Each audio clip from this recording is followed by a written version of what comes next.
भाव बा 14 तारीख का वह दिन जो दिन बड़ा खूबसूरत है, जिसको बच्चा बच्चा जानता है, बताने की आवश्यकता नहीं।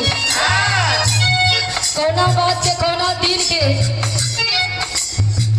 14 बगायल गुलजारी भइले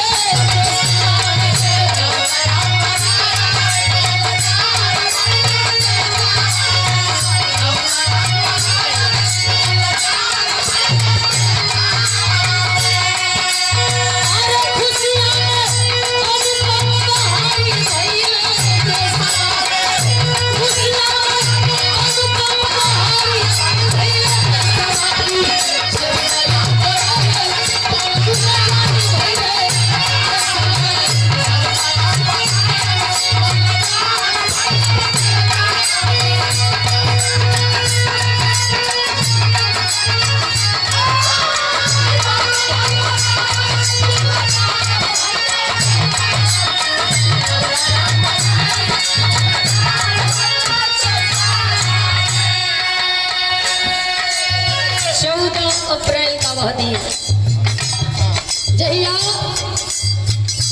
बाबा साहब का जन्म भइल। बड़ी खुशी बा, सब लोग खुशी मनावत बा। माई बाबू गांव टोला का लोग और सबके एक खुशी आभास भइल। धीरे धीरे समय बीतल, कुछ जाने जोग कुछ समझे जोग हो गइल, पढ़े योग्य हो गइलन, स्कूले जाए योग्य हो गइलन। इच्छा जगल मन में पढ़ाई करब, पढ़े जाई, स्कूले जाई। और बाबा साहब चलल हो कैसे डूबे मजेदार में गरीबवन के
जिस माँ का कोख बड़ा पावन था, जिन्होंने मसीहा को जन्म दिया।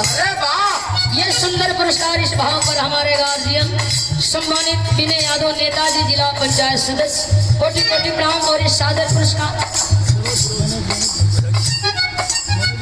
अच्छा अब ना भूलें हमारे गार्जियन बड़े भैया श्री मनोज कुमार एडवोकेट साहब, जिनसे बड़ा स्नेह प्यार दुलार मिलता है। कोटि कोटि प्रणाम सबके बोले आशीर्वाद की इच्छा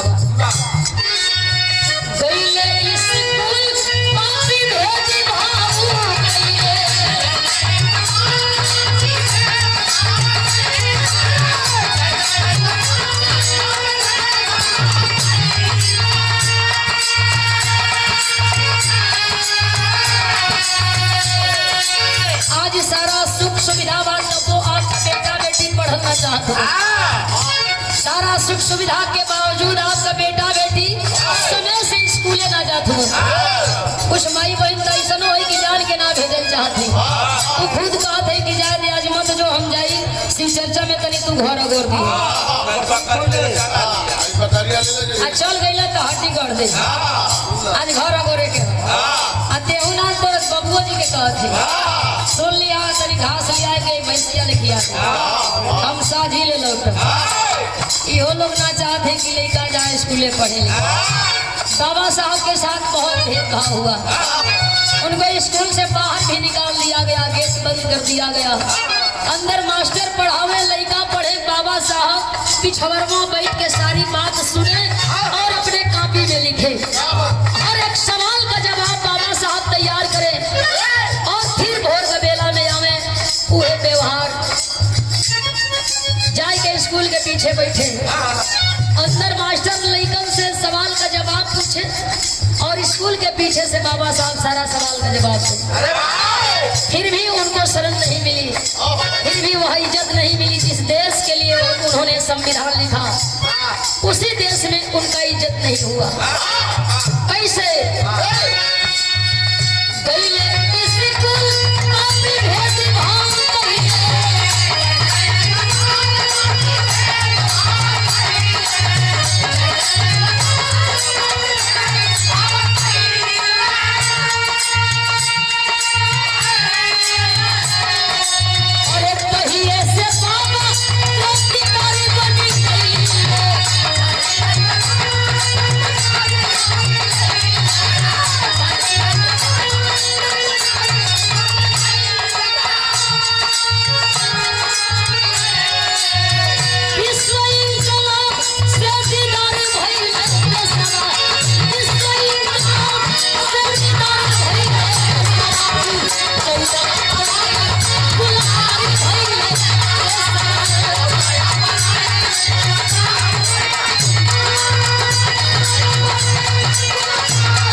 Thank you.